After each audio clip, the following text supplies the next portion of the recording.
Uh, Good evening, ladies and gentlemen. Welcome you all to the second session of this Strength and Conditioning webinar for Strength and Power Sports. Today we have with us Alexander Krashelkov, a professor in the Exercise and Sports Science program at University Science, Malaysia. His area of expertise covered training and exercise methodology, talent recognition and development, performance analysis, and coaching science. His teaching experience includes the Kiev State Institute of Physical Culture as a lecturer, senior lecturer, and associate professor from 1982 to 1993. His applied science experience in 1993 to 2002 working with Sports Authority of India as training method expert in charge of talent identification scheme and as a SAI coordinator of scientific support to the national teams in more than 10 different sports in preparation to 1994, 98 and 2002 Asian Games and Commonwealth Games and 1996 and 2000 Olympics too. He is American Council on Exercise certified personal trainer, lifestyle and weight management consultant and health coach.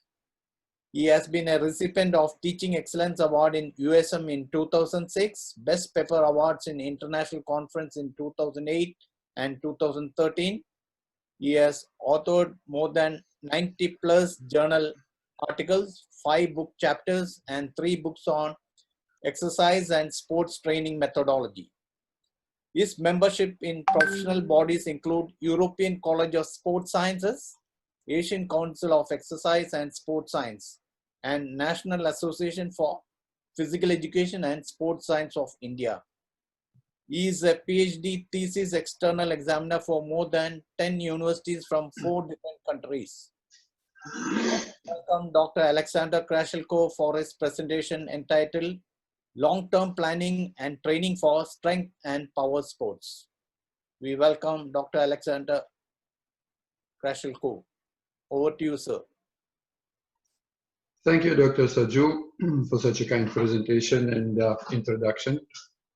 And I have to tell you that I'm really happy to present in front of such a renowned gathering. And of course, Bangalore is very close to my heart, and that was the place of my first visit to India, and it is actually an unforgettable experience. So let me then begin with my presentation. Dr. Saju was kind enough again to invite me to present. And we were discussing on the presentation title and agreed on this particular one. Although, of course, if I would be kind of teaching that or talking about that in unlimited time, I was actually setting my timer.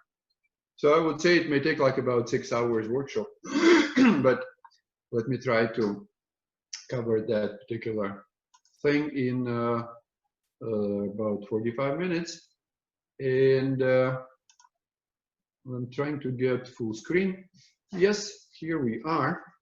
So long-term planning and training for strength and power sports. So I will allow myself to begin with a brief introduction. And as I was just saying that Bangalore is really close to my heart as my capital of India. But it has been a while ago since I last visited New Delhi for a series of conferences. And I was lucky and happy to see my good friends from SAI Southern Center right about here. As you can see, good faces of our good friends, Dr. Kishore, which I also consider as a Bangalore family man. Dr. Pralay Majumdar is also here, although we are all, that is me, we are looking a bit older though, of course, when we last met. But also in Delhi, I met a good friend of mine, athletic coach Lakshmisha. And you know what? He was actually sharing with me that picture, which is on my right. And I could not possibly believe that he could possibly have that picture. So that is me. That is Dr. Lakshmisha. I believe that must be something like 1988. This is where I first met with Dr. Saju and Dr. Sebastian and Dr. Manilal and that glorious GTMT department of Bangalore, which I still remember. And I still in touch with most of that family, and I'm happy to belong to it one time, and I still consider it a family. So, closer to the issue or the topic. What is it we are going to discuss today? First is long-term planning, then a bit of Olympic Asian Commonwealth Game cycles, a bit of annual periodization, particularly depending on peaking requirements, a little bit of bumper strength periodization, although I will have to tell you, I'm kind of a bit tired of it in the sense that it doesn't work the way it used to, perhaps those days, and we will discuss and I will try explaining why and answer the question, is it still valid? We will also revisit other options of application of various strength training programs and conditioning. We will check the new realities, whatever the science and various sources of information offer. And at the end, I will try actually sharing with you how the strength training periodization could look, how it can be used in strength and power sports, and also give you some examples from some sports like jumps, throws, a bit of wrestling, and of course we will have a question and answer session as well. So we have been through a long-term planning, all of us, and I'm happy when Dr. Saju was explaining to me about the audience. He actually told me that we will have here elite coaches and elite strength and conditioning trainers. And you've been through that not once, not twice. So let us have a look. And we perhaps again look back into a little bit of Bompa's options, because it is inevitable, I guess, because he was the first one to publish on training methodology and on periodization in English. Hardyal Singh was second, and I admire his book too.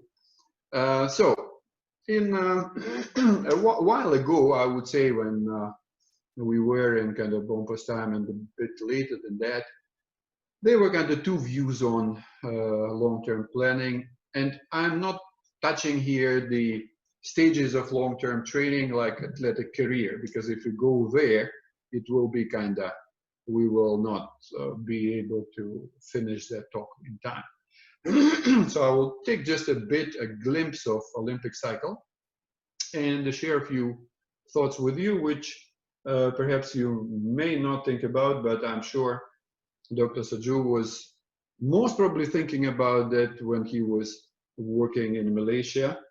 What is it about? Now, we have actually, since Bompa's times, kind of two options of kind of 4-year cycle planning. One is considered to be linear, when the loads are actually increasing from year 1 to year 2 and 3 and 4. It is not that linear though, but it is more or less a steady kind of increase in the volumes, also of course in various variables of load and recovery. And the other one is known as kind of sort of double peaking, which is kind of shown here in gray, when the first year is like more or less off. Second is second kind of mini replica of year 4, and year 3 is just for fixing sort of secondary issues of training, be it strategy, tactics, and whatever.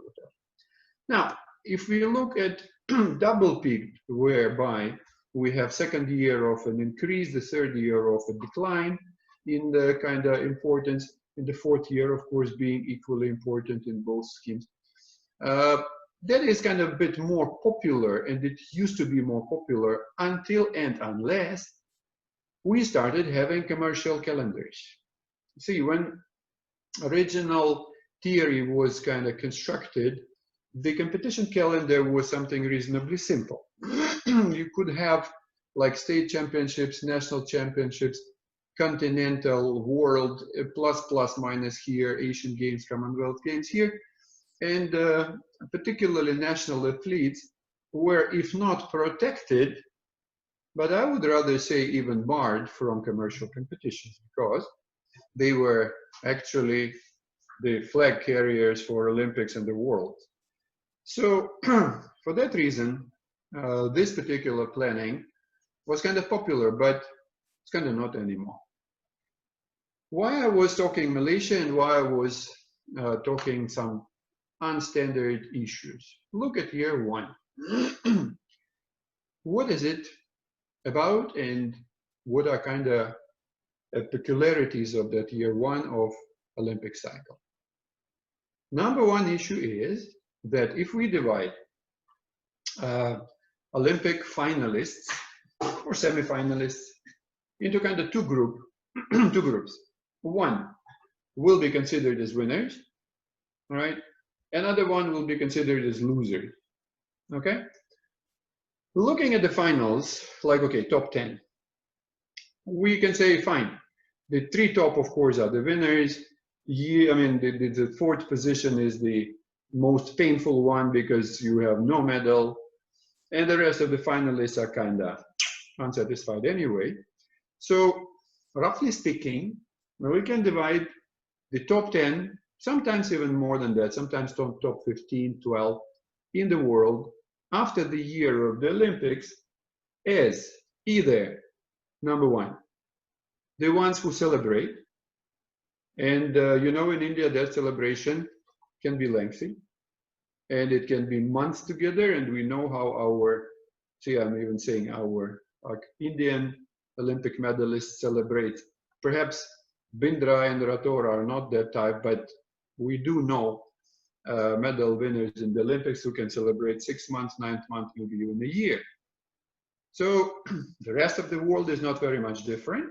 So we have the ones who celebrate, and then we have the ones who actually mourn. Those are the losers.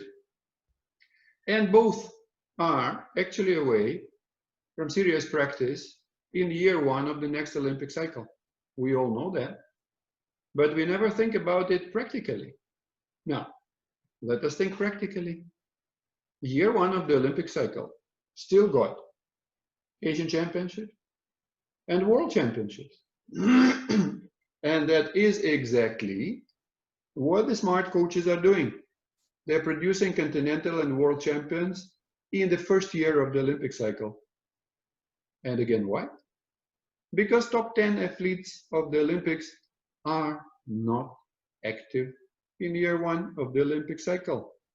They are either, I repeat, celebrating or mourning, although I'm joking kind of partially, but anyway, all of them will be recovering, licking their wounds, if any, getting through rehab, and many other things. So please consider year one of the Olympic cycle as a golden opportunity to win internationally, continentally, and even worldwide, even if your athletes are away or out of top 10 in the world. It is doable.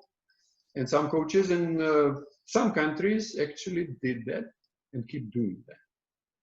So, other than that, I would say that, okay, if you go double, and if year two is a mini replica of Olympic year, then of course it has to be absolutely the period of time when you have to try options of microcycles, mesocycles, peaking this way, that way, so that you will develop an absolutely foolproof model for the year 4, whereby you go full-fledged for the Olympics or Asian Games or Commonwealth Games, it doesn't matter much.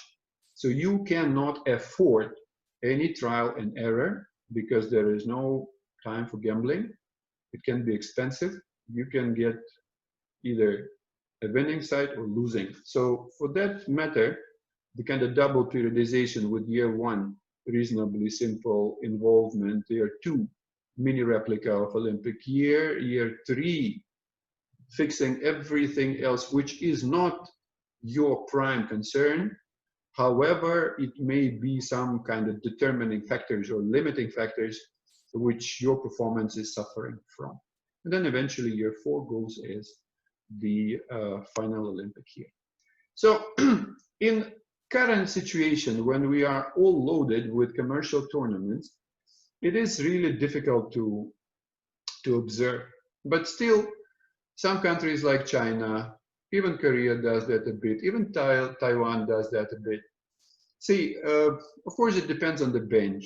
We all know that China has 5 to 6 top athletes of a similar level in any sport, and they are not much different from each other. And then they can afford fielding a completely different figure for every major competition, like Asian Championship, one person, Army World, someone else, Commonwealth Games, someone else. Sorry, they're not in Commonwealth Games. Asian Games, there is someone else. Olympics, there is someone else. So there will be one identified for major competition. There will be no such case that a single person have to perform 1, 2, 3, 4, 5 times a year. Never happening. In the situation with India and with most of other countries, that unfortunately has to be observed. So for that reason, that is also a matter of type of periodization you are applying. So we are not again getting much into that issue because it's a lengthy talk and we don't have time for that. It's like, I guess I have still about half an hour. We will be mostly talking something like double periodization or perhaps triple. Again, for a simple reason that you guys are involved in elite athletics, in elite athletes, sorry, that will be mostly the scenario. So I'm sure you're not planning any single periodization years because that'll be sometimes too boring and the competition calendar is not letting us do so. So if we are planning kind of double periodization, then of course everything we do in strength and conditioning has to be adapted to the time available. And for that matter, I just put here a very kind of drafty and sketchy thing that if we have 2 macro cycles within a year of about 6 months duration, so preparatory period would be kind of limited to about 15 weeks, competitive to roughly about 9 weeks, inclusive early competitions and main competitions, and we'll be all happy having 2 weeks of transition. So again, 15 weeks for general and specific preparatory period, plus minus. Another 9 for early and main competitions, and so on and so forth. Certainly, it could be plus minus weeks because we are not the ones who are fixing international competition calendars, but we should be the ones who are picking early competitions to make our picking actually timely and possible. So if we are dealing with, say, sprints, jumps, weightlifting, whereby repicking can actually be done in a shorter period of time as compared to endurance sport, we can also sort of deal or plan, if we need to, something like triple periodization. Of course, we cannot plan something like games or team sports can plan while having leagues, because strength and power sports are not that, you know, variable in contributing performance contributing factors as the team games are. So I am pretty sure that whatever planning we do, it will be limited to either double or triple periodization. So triple periodization is still a kind of more complicated things, because, I mean, scheme of things, because the time periods, particularly number of weeks, and eventually mesocycles is much kind of shorter and options are sort of limited.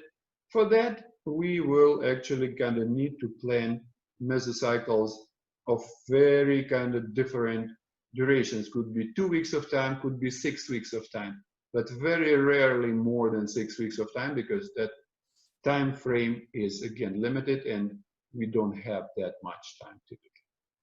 All right.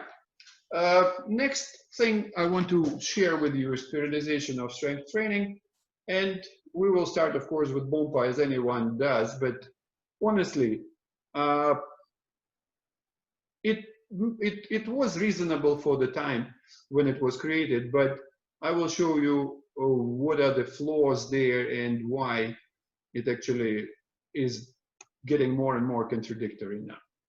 So I'm not going to spend much time in here, because you all know it, you all hear it, and the interesting part about it that sometimes people don't go further than that, and that is kind of always surprises me. That is exactly why I'm not going to spend much time in BOMPAs. I will share some other models with you. Surprisingly, some of these models are older than BOMPAs. That is quite often a surprise. However, most of them are, of course, newer than his.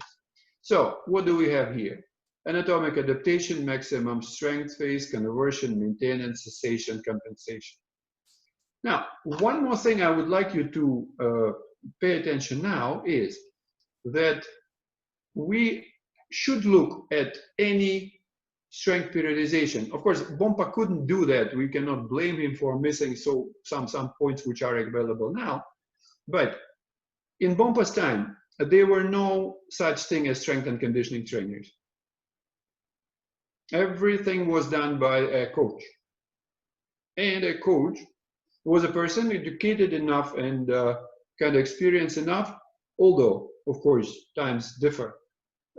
And coach was actually in charge of strength and conditioning, psychological preparation, rehab, massage. Sports medicine was, of course, there, but S&C as a category or a feature of top performance sports appeared kind of a bit later, although they always existed in a shape of strength and conditioning association. However, it was more for kind of different category of users, not elite athletes. So please think of this particular shape, and one would be generalized conditioning and another one would be specific conditioning.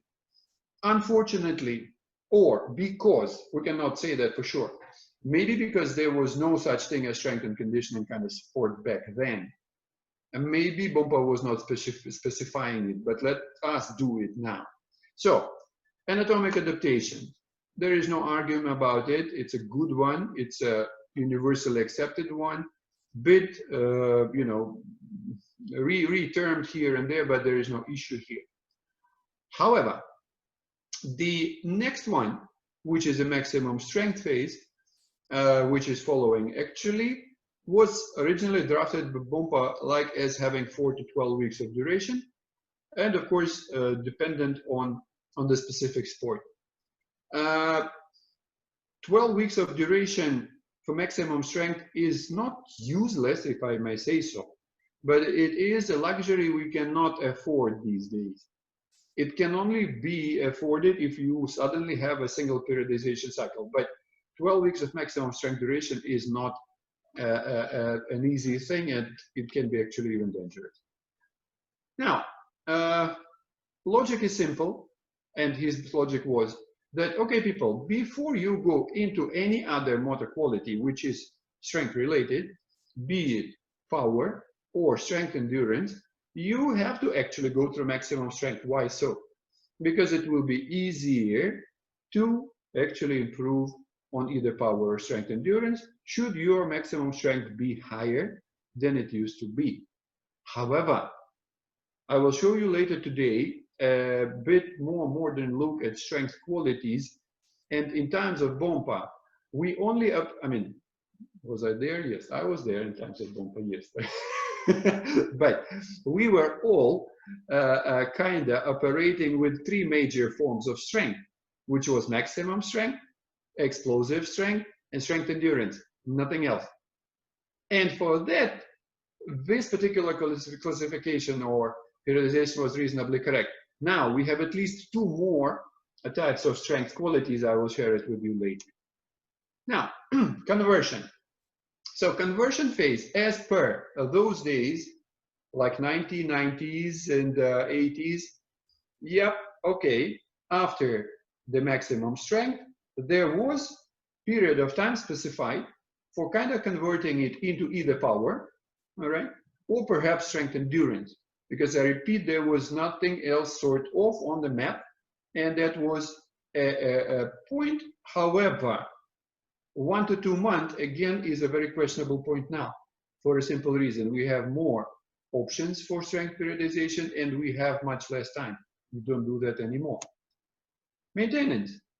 The major question to Bompas periodization about maintenance phase is the particular, that wording. Maintaining both maximum strength and converted derivatives. What is the derivatives? Which is power or strength endurance. And the issue is that with current level of training load, we cannot, I repeat, we cannot maintain both maximum strength and power. You have to do either one. If you are switching or maintaining or getting into power phase, you have to kind of downgrade the maximum strength to the level of maintenance and then increase the loads related to power, or in a similar manner related to strength endurance as we know it now. The last one, or not the last one, but last to last, cessation. What is it, cessation, and how it was treated then? Stop strength training program 5 to 7 days before competition. It does not work that way, and you know it. Why? Because I'm bringing you back to the issue of generalistic conditioning and specific conditioning. You can stop specific conditioning 5 to 7 days before competition. You should not even think of running general conditioning that close to competition. This is a no thing. It is a big no. And you know what is happening typically? That is happening especially now for one simple reason, or two, or three. I can give you at least two. And Dr. Saju will agree with me here. If we look, for instance, at the example of Malaysia, where most of the coaches were East European trained, and they knew a very solid and serious periodization of training. However, strength and conditioning guys were all North American educated, which were actually the product of National Strength and Conditioning Association. And they think in their own terms. They have periodization of motor qualities as it is there in their head, and it is different from the strength periodization of coaches. And that is where those two very respectful companies were looking at each other, showing fingers at each other, and thinking that both are idiots. Why? Because the peaking of power of a coach is peaking of specific power. And peaking of power from strength and conditioning trainer is a gym-generated power, which is general. And it is not supposed to be that way. Because the generalistic part of strength and conditioning, gym-based, should be finished much earlier than that. At least 4 weeks before the competition. And that time has to be covered by a coach, by specific conditioning, not gym-based, field-based. Throwing heavy implements, throwing light implements, doing jumps, doing hops, doing everything on earth, no more gym. That is why the big question remains. So then, what happens next? If you try to kind of put or place that whole thing and apply it to the periods of training, okay, in Bompas' interpretation, anatomic adaptation was supposed to happen in general preparatory, maximum strength and specific preparatory, pre-competitive conversion, maintenance for main competition, and compensation. Is that correct? Not any longer. Why so? For a simple reason. We are again squeezing the whole thing and we say, okay, if we look at the periods or sub-periods, splitting them further into mesocycles, and let's say general preparatory will consist of engaging and basic mesocycles. This is where adaptation has to happen. Maximum strength has to happen in basic mesocycle, and conversion has to start much earlier. It has to go into control preparatory meso, and it has to be briefly general, and then it has to switch or swap to specific. I typically do one thing in the academy which I'm consulting now. I'm actually barring coaches from the gym in early competitive season. I say, no, out, no more gym, no more issues. You can have one session in the gym as a maintenance. Typically, it will be something like conversion, a bit of a power. Everything else out has to be done specifically. And that maintenance has to be done specifically. And there is no such thing as a cessation. It is actually swap between general conditioning and specific conditioning. That is why I keep saying that BOMPA's model is kind of no more. And if we look again into the distribution of authorities between a coach and strength and conditioning trainer, which is a feature now, I would say 1 and 2 and 3, even if we talk the same terms, 1 and 2 and 3 phases of BOMPA's periodization are supposed to be done by strength and conditioning trainers, and that is it. Maintenance and other issues have to be, number 1, specific, covered, number 2, by coach. No strength and conditioning. If your strength and conditioning trainer is belonging to your sport, that is a different story. If he or she is not, no. Sorry, I have a thunderstorm here. I hope it doesn't disturb us. So that is why I keep saying it has to be very, very specific. And we do have that a bit in the models, as I said. Some of them are older, some of them are younger than BOMPA's. The older one, Stone et al. From 1981. I just stop a few things here. Now, they don't include any preparatory phase, but they do have a hypertrophy phase. And actually makes sense, because even if you look into exercise physiology or muscle physiology, we do not jump from preparatory training to maximum strength. It makes sense to spend some time in hypertrophy. Why? Because a bigger size muscle can produce a stronger movement. So I would say introductory, hypertrophy first, little bit like strength endurance, then maximum phase, and then towards power and towards peaking. Sorry.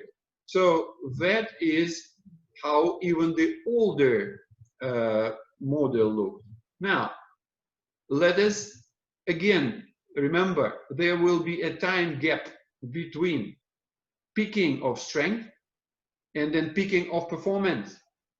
It takes time. Even if we go peaking strength, peaking power through strength and conditioning. From that moment of peaking power and strength and conditioning, there still has to be about 4 weeks time for specific conditioning. And that is a time gap between peaking of a motor quality and peaking of performance. We should not forget about it.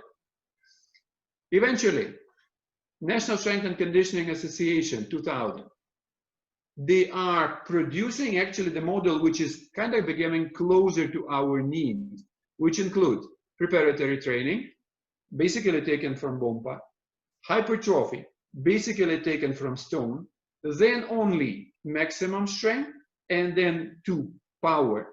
And transition and active rest I'm not even touching. It is none of either strength and conditioning trainers business, and it is typically with coaches. So I would say preparatory, hypertrophy, strength, and then conversion of maximum strength into power. However, is it only about power? No, it is also about strength, endurance, and about other 2 things. So now, if we adopt the NSCA model, we will actually have to adjust it differently. We will have to do preparatory and hypertrophy in general preparatory.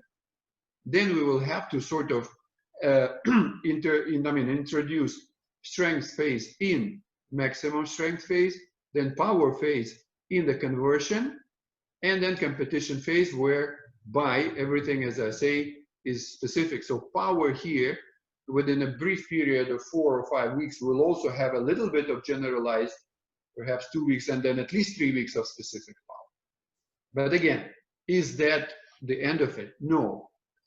Eventually, in one of the latest strength and conditioning essentials, we are finally getting, and I was not even believing that I can see it in my own eyes in a big, thick $100 book. Pay attention. Macrocycles, preparatory competition period. The strength and conditioning is over at preseason. Thanks God. That's what I was talking about for years together. Now, this and competition season, whereby that whole thing, power, everything has to become sport specific and field based, no gym any longer. However, what they say, okay, HP is hypertrophy, basic strength, hypertrophy, basic strength, then active rest, for whatever reason, okay, that is a before early competitions, I guess. Then strength power, basic strength and spec power. Okay, one happy thing is that they finally agreed it has to be completed in preparatory period. However, they are still behind the necessities because there are at least 2 or 3 more issues to cover. And it's not only hypertrophy, basic strength, and speed power. Now, what is it now? Let's pay attention to one simple thing. Now, from maximum strength, strength, endurance, and power, which used to be the only ways of expressing the strength training on BOMPA's time, the recent look is that instead of 3, we are now having at least 5, which are traditional maximum strength. This is not a weightlifter, you understand it is a power lifter. Okay, so no time limit. Power, we have a weightlifter and other sport. We have strength endurance in the shape of rowing. I would now add wrestling to it because somehow we keep talking about wrestling or judo as strength sports. No, they are basically strength endurance. And now the 2 new ones which were introduced recently, not very recently, but which we never actually used to talk about, sustained strength, where we have bodybuilding, where we have gymnastics, particularly artistic gymnastics, and of course more of men like in women, and we have reactive strength. So basically all the jumps, basketball, volleyball, multiple jump sports or events are actually supposed to now be classified as reactive strength. And although we can still say that those are power, but it will not be that correct because the performance contributing factors are basically lie with reactive strength, not with power as such. What does it change, or does it? And if so, how? It actually changes our possible view of periodization of strength training in a kind of very unusual or at the same time simple manner. We still stick to preparatory training like BOMPA's adaptation, fine with it. We still stick to hypertrophy. Okay, 4 to 6 weeks, why not? Particularly in strength and power sports. But what happens next is not just conversion into power. It is a three-line split. We have actually 3 different splitting kind of entities. We have power, and I will show the examples of sports a bit later. Or we go into strength endurance, or we go into reactive strength. So we look at maximum strength as a mother of all other strengths because of a simple reason. We don't go into power not having possibly enough maximum strength. We do not go into strength endurance if we don't have enough strength, maximum strength. And we should not do a reactive strength as a sub form of power if we don't have sufficient maximum strength. So then the whole thing becomes and has a different look. So right, adaptation, hypertrophy, maximum strength, each one again. About 2 weeks for adaptation. In elite sports, more than enough. We are talking hypertrophy. If you feel you need it, you go for it. 4 to 6 weeks, more than enough. You need maximum strength based on a proper hypertrophy. Have 4 weeks of that, no issue, no problem. And after that is done, you have 3 ways to go. I repeat, power, if you are in weightlifting or if you are in throws. I'm now removing jumps from it for a simple reason. Jumps, basketball, volleyball is a reactive strength thing. They start having plyometrics as one of the major issues, not just a side dish. It becomes a completely different training program when you're talking jumps, multiple jumps, repeated jumps, and so on and so forth. And the third line of split out of maximum strength is strength endurance. And you can have rowing here, swimming is bit, of course, there. There are other sports, and there are, of course, combinations. What are those combinations? Now, you can say, yes, volleyball is a combo of power and reactive strength. Of course, there will be skills. I'm leaving skills and coordination away from that, not now. Judo, it is power and strength endurance. Wrestling, it is more of strength endurance and, of course, power a bit.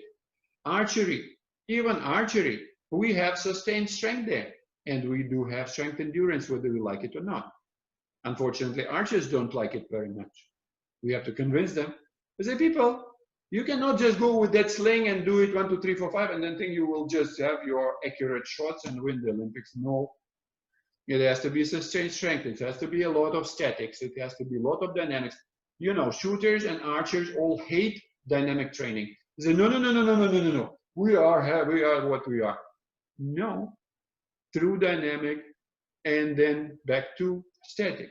Fencing, sports which are not even considered to be strength or requiring strength, they still do. Fencing, reaction or power and reactive strength.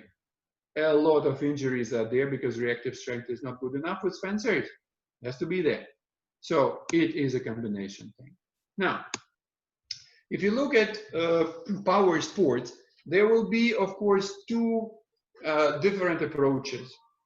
One, and I will show you some examples here. Of course, it is limited, as I say. In fact, Dr. Saju, if you like what you are hearing, we can think of perhaps a workshop on that similar items or similar issues, but it has to be like about 6 hours time. I'm ready to that if you feel necessary. Now, have a look. Events and norms, long jumpers, high jumpers, triple jumpers. We did that stuff starting about 2000. Dr. Saju was there. We were actually trying to develop norms and standards for various sports. Some coaches do have those, some coaches don't. So, and you can see there will be, again, the elements of general conditioning. There'll be the elements of specific conditioning, the elements of combinations, because it has to be absolutely organic move from gym-based strength and conditioning into field-based strength and conditioning. If we don't do that, we will never reach any close to the excellent. Now, the choice of exercises. See, we can argue about different issues, which exercise is good, which is not good. There is evidence or body of evidence. So now I'm presenting here, it's a hammer throw example, correlations on which level of performance, as you can see here, from 45 meters up to 80, which exercises or which test items having a higher correlation to performance. See, and again, we have specific conditioning here, light implements, heavy implements. We have like gym-based, like snatch, clean, squat. We have like jumps, we have hops and every other stuff. And judging from those correlations, you can actually pick the exercises which might well suit you best at different level of performance. Similarly here, triple jump female athletes, again, correlations between various test items and performance ranging from 12 to about 14.5 meters in triple jump in females. So examples could be endless, but again, because of limited time, I'm just showing you a few, and these are from wrestling, because I repeat, whether we like it or not, we can call wrestling or classify it as combat sports, yes, but it is still strength endurance sport, all right? Somehow when we talk endurance sports, strength endurance, okay, rowing. How rowing is different from wrestling? More or less, it's a strength endurance thing. 5 minutes, you have to go in clinch, grabbing, grasping. It's a strength, endurance, is power and combo. Now, you can also have a look, women's strength standards. Can be expressed in percentage of body weight. Some people still do that. Some coaches and some strength and conditioning experts are doing it in a repetition maximum terms. So you can see different examples here. And why percentage of body weight is still valid for wrestling or for judo? Because they are actually working with the opponent of that same body weight. And it'd be easier for them actually to stick to that rather than to repetition maximum. Chinese female wrestlers. When I was looking through this data, I was feeling really scary. Check it out, 48 weight category, 109 deadlift, are you kidding me? Deep squat, 90, prone rowing, power clean. That is realistically a maximum strength issues. However, in view of what we were discussing, please do not think that these figures are actually in competition season or pre-competition. No. Those are definitely the figures when the maximum strength phase is on. Then I can believe it. It cannot possibly be true when you move or measure that in a competition season. I would rather not even measure that. And please, my request to you, do not use one repetition maximum test. Please don't. This is injurious. You can get your athletes injured. Use 3, use 5. Make your back recalculation from RM5 test. You will get your 1 RM easily, arithmetically. Senior male, again, power clean, wrestling, standards. I can go on and on commenting. This is again more like an example. Importantly, it is weight categorized. It is also giving you different exercises. As you can see here, it is 1 RM. But again, please, I beg you, try avoiding 1 RM testing. Please do 3 RM, please do 5. I'm not explaining how. You definitely know how to recalculate 1 RM out of 3 RM test or 5 RM. And few things which actually work for, it's actually from freestylers, but I was again happy to see it because that is what typically I am recommending to strength and strength endurance sport. Prioritize, okay. Fitness components in the training plan, possibly emphasizing only 2 components for a mesocycle. It is easy to say, okay, let's do strength, let's do endurance, let's do something else in one meso. It is pretty difficult. Pick 2 and go ahead with them. Okay, my timer says that I'm at the critical timeline. May I take another 2-3 minutes? Yes, you can continue. All right, thanks. So actually, one of the most important things here are, in terms of component order, perform strength work well before endurance. See, whether we like it or not, we will still face an endurance component. In sports like wrestling, in sports like boxing, we still have to have a machine which is not deteriorating because of getting tired. Now that is what endurance does. The main objective is that the athlete should stand the full time, full match without deteriorating in skills. That is the most important thing. And that is actually done by proper endurance training. So what it says, if you want to have in one day, for instance, strength and endurance, please don't go for endurance first. Do strength first, and then only do endurance. Number one, it is dictated by the energy pathways.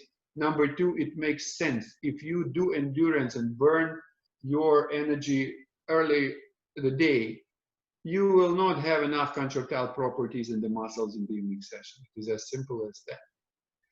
Then, do not program strength training after wrestling practice. Absolutely, that is exactly what wrestling coaches are doing. Strength training in the gym, mat. No, that is not correct. If you are dedicating something to strength and conditioning, please trust your strength and conditioning trainers. They will squeeze everything possible from your athletes, and they need recovery. If you try doing something skillful with them, this is useless and can be injurious. So if you did some resistance training, pretty heavy one, please do not opt for skills after that. Have a rest at minimum 4 hours, absolutely correct. Now, after practice, be it wrestling or any other skill, athletes may perform low intensity endurance training as a recovery. True. Avoid adding extra endurance session for the purpose of weight cutting. Instead, work a registered dietitian, particularly for heavy individuals. Do not go for running as a weight loss. It is not the best idea. Avoid long duration exercise, particularly in endurance. So endurance should not be performed more than 3 times a week. And select those which actually resemble wrestling, not necessarily actually the running or something. High intensity interval training is also good. Do it on the ergometer. Do it as in the wrestling or any other bout. Time limits, 30 seconds work bout, 30 seconds rest, 20 seconds, 40 seconds work, 20 seconds rest, any combination. High intensity interval training is a better thing to losing weight than aerobic. You can go into split sessions, of course, and the everything else. However, this last bullet is very much about wrestling. However, I have to agree with that. So at the end of the day, to be a great athlete in your particular sport, one must go and do more practice in that. Although strength and conditioning does have a big role in the athlete's development, it does not replace the valuable time spent in specific training. So it is not a substitution. And what I have to actually do, and what I want to tell you before I close that, the practicality is unfortunately pretty rude. For instance, what we have in Nadiad, when I visit once in a while there, see, we have a reasonably good facility in the gym, but we do not have, and this is a big issue, we cannot provide coaches with enough equipment for specific conditioning. And they, not having enough of specific conditioning equipment, they opt to slamming the door of the gym. And I cannot blame them. I always say, guys, I'm not kicking you out of the gym for a simple reason, because I know you don't have your own equipment. And because of that, you feel that your only rescue is in the gym, even in early competition phase. Are you kidding me? You want 2 strength and conditioning sessions in the gym, in the pre-main competition? This is not correct. It should not be that way.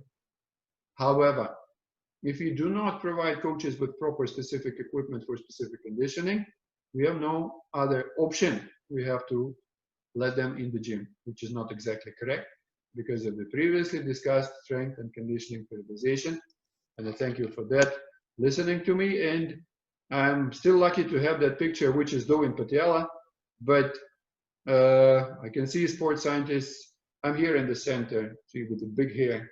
It was me. Yep. So no more. But it was good to see the good faces on old friends, and it will be even more. I will be even more happy if I can see my kind of colleagues and my Bangalore family anytime soon. And thank you everyone for listening. Thank you for inviting, and thank you very much. Thank you, Dr. Alexander, for giving us a beautiful presentation on periodization of strength and power. You have dissected the periodization part very well and have informed the participants about when and the time, that is what's the difference of strength and conditioning program which is there in the preparatory phase to the specific to the start of the specific preparatory phase, and how you need to do the maintenance phase in a nutshell. And it was really appreciable that you have given a lot of insight into that. Now I request the participants, if you have any questions, to put up in the chat box so that yeah, Dr. Alexander can give us insight into your questions.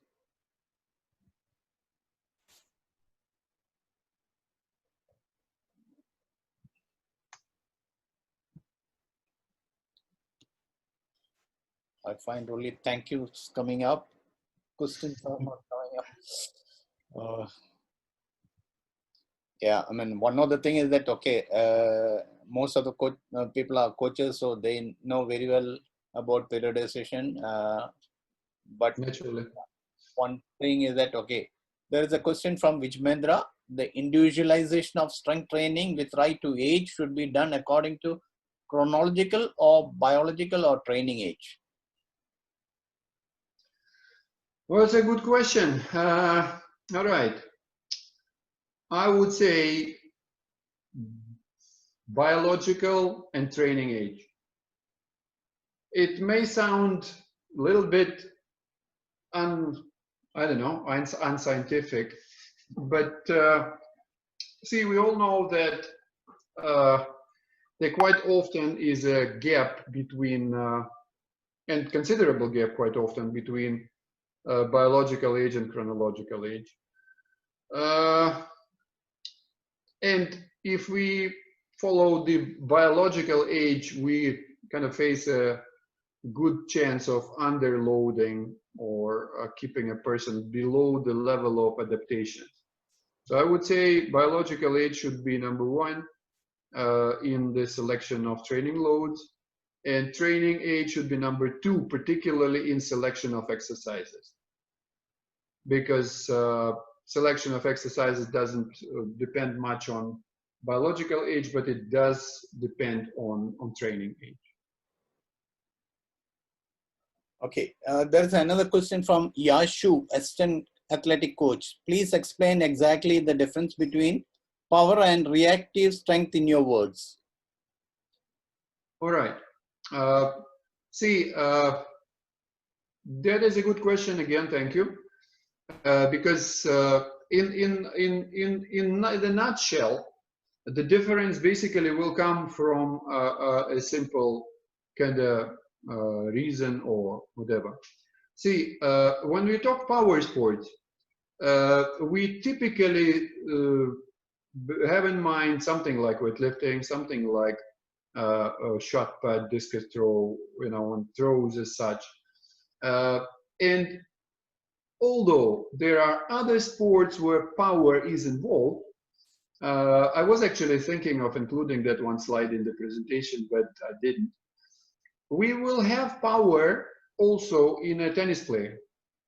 We will have also power in a cricket player, because the power is involved there as well. However, the relationship between strength and speed is such that weightlifting and throws will be sitting up there closer to the strength. But then when we go away from the strength and go closer to speed, we will have, like, there is a huge difference, for instance, between the shot putter and the javelin thrower. It is. And then it will be a huge difference between javelin thrower and the cricket player, which is also power sport. So, however, that is more like into power. Reactive strength sports are actually identified as the sports which are related to takes-offs and landings. So I may agree with you that there is no such clear-cut difference, because see, for instance, if we start comparing strength endurance and sustained strength, then people will also say, hey man, what's the difference? The difference will be, for instance, that strength endurance is time more related, whereas sustained strength is more into static and shorter rest intervals. Power is still more into heavy weights, all right? And reactive strength, it is into more of lower extremities and related to takeoffs, landings, repeated takes off and repeated landings, whereby they also have a kind of more or less specific group of training means, like exercises for them as sort of plyometrics. Of course, power sports also do plyometrics, but they do more of heavy resistance training, whereas I would say reactive strength deal more with plyometrics and exercises with your own body weight and also with extra weights. I hope that answer satisfies your question. Okay, another question from Damanpreet Singh.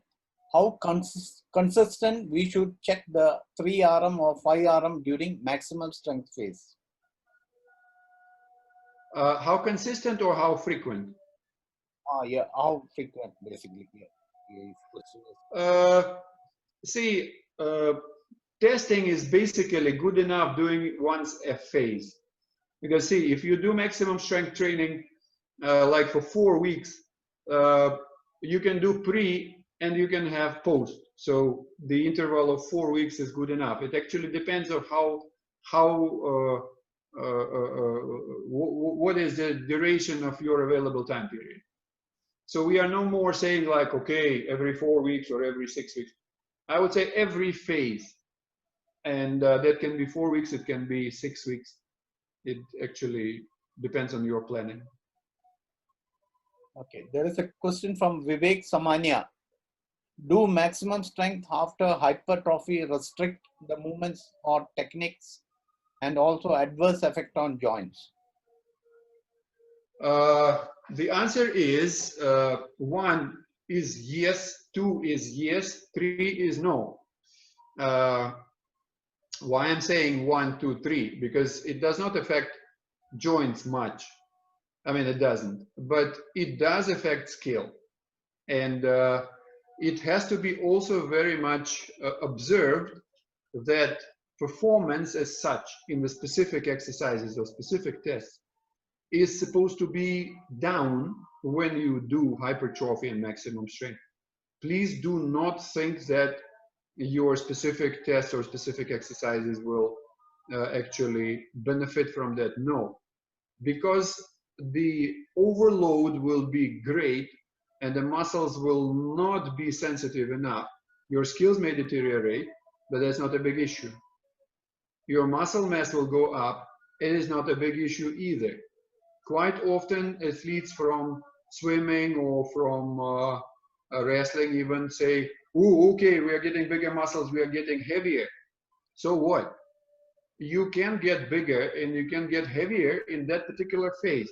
But remember, there is detraining always following us, whatever we do. So the moment we are swapping from maximum strength or from hypertrophy to maximum strength, muscle strength goes up, hypertrophy may go down, and there's nothing wrong about it. When you further go into strength endurance, your muscle shape again is kind of getting leaner, and there is nothing wrong about it. So you are getting closer to your specific needs. So whatever happens in hypertrophy and maximum strength should not be considered as a threat to your skills or to your specific, perceptions. Please don't think that way. That's why I was giving you example of archers. They say, no, skill. Oh, come on, people, get serious. You are getting out of that skill for a while. And then you are getting into exercises which will resemble your skills. We are not giving you squats. We are not giving you German like snatch and clean and jerk. We are giving you specific exercises for archery specific muscles. And there's not a big issue. You have to be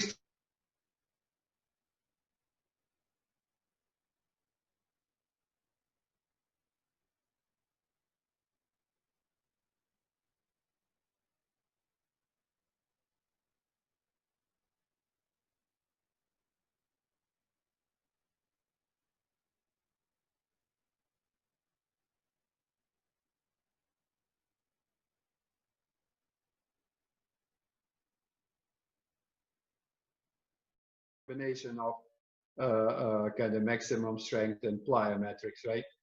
So, but I don't know. Honestly, I have my, I do have some, I did some research on that as well.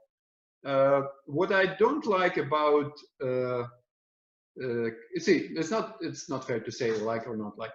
The combination of sequence in the, in the complex training is typically such that you do plyo, right, followed by maximum strength, right? I would say that to me, it makes sense to try otherwise as well. All right. Same session, same pair. You may well try going either way. You can go maximum strength first, then followed by plyo. Or you can go plyo, then followed by maximum strength. Again, why? Because in plyometrics, it's a speed, it's a power related thing. And it has a pre-stretch and then a kind of proper contraction. So it's more into power. Physiologically speaking, it is better to have power first, followed by a maximum strength attempt afterward, other than the other way around. But again, it's a long story, and as I was saying, if Dr. Saju considers it necessary or possible, we can have a lengthier talk on that. It will take time. All right. We have one more question. This is from Clinton C. What he says is that if we are not doing maximum strength during the maintenance phase, will it not affect maximum strength? See, there is no yes or no answer to that question, for a simple reason. Yes, if you don't do maximum strength in the conversion or in the maintenance, maximum strength will go down. But please remember that it is not dropping like dropping dead. Detraining is a slow and a lengthy process, but that is one part of the answer, because the second part of the answer is if you do require maximum strength in your competitive season or not. So because if you do, you can still get 1 or 2 sessions of maximum strength. I would still say 1 a week as a maintenance tool, whereas you do derivatives the rest of the time. So if you go power, or you go strength endurance, or you go reactive strength, I mean, 1 session a week of maximum strength, if you realistically value it so high for a competitive season, you can have it, there's no issue. But if your main performance contributor is power and maximum strength is no more in your competition, neither by timing nor by application, it should not be an issue, because you will get back to your maximum strength in the new cycle. We go by helix, you know. We did up to a certain level, either drop it or maintain it until the next cycle comes. So you start with the same logic. Time zones, sorry, not zones, but time frames can be different, but you'll get back to maximum strength anyway in the next cycle. It doesn't go anywhere. Okay, the last question, this from Subradip Mukherjee. Can you please explain intra and inter muscle strength training, which is better for power sports? Intra or inter muscle strength training, which is better for power sports? Intra, I think he means here with single muscle training.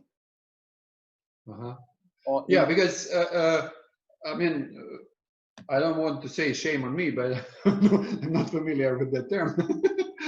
Okay, I'm sure that it means something I know, but okay. If we are talking, okay, isolated, or I mean, if you are talking isolated muscle, or if you are talking perhaps kind of complex exercises, that is one issue. If you are talking open chain, closed chain, I guess that is not about it. If I'm close to the term in isolated or complex, I would say complexes anyway, or in that term, intermuscular training would be beneficial. However, you can go isolated or intra if you are at the phase where you require recuperation after an injury, or you may require some stability. You see, there is an issue which I didn't cover because it is also a lengthy one, like stability, mobility. So if you are having an issue of stability, mobility, then yes, closed chain exercises and isolated exercises or isolated muscle training might well be required. Other than that, I would still say that most of the effects would be from a complex exercise.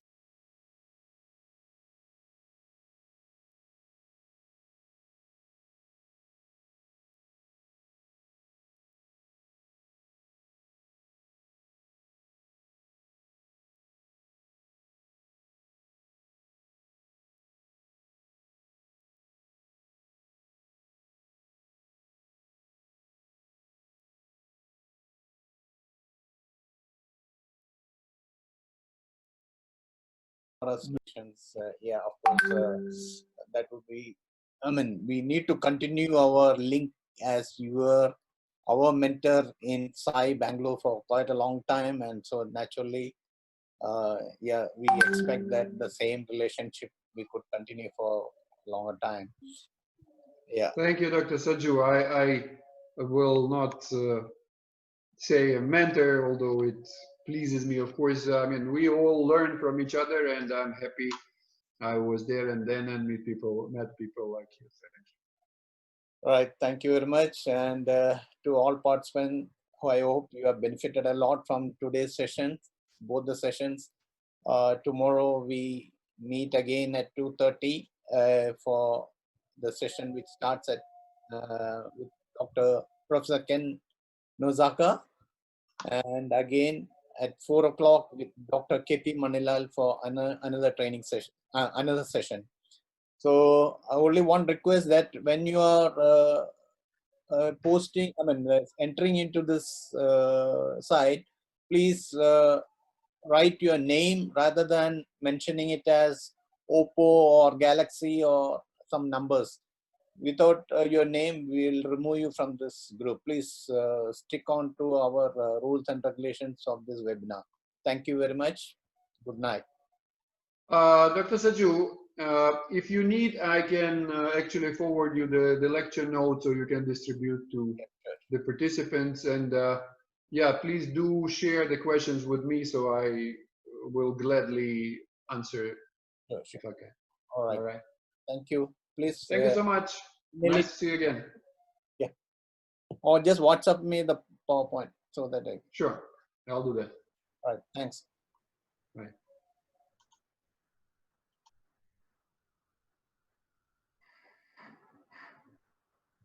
Yes, sir. Can I end, sir? Yeah, please. Yes, sir. Thank you. Bhaskar, for, yeah, I'll call you. Okay, sir.